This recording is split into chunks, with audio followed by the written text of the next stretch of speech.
হাতে চলে আসলো 5 পয়সা। এই পয়সাটি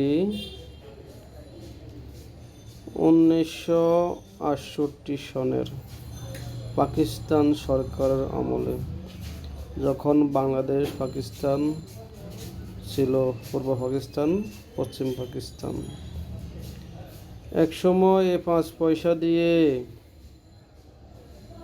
20-30 মণ নাকি ধান পাওয়া যাইত। আর এখনকার 1 কেজি চাউলের দামে 80-90 টাকা।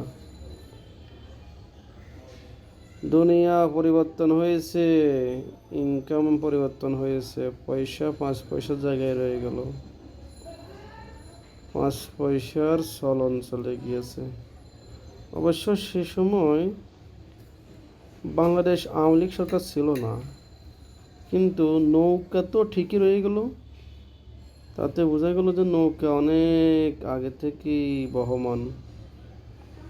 ধানের শীষ যে নাই, নৌকা নাঙ্গলও নাই, ব্যাপারটা কি? তার মানে পাকিস্তানিরা নৌকা করত।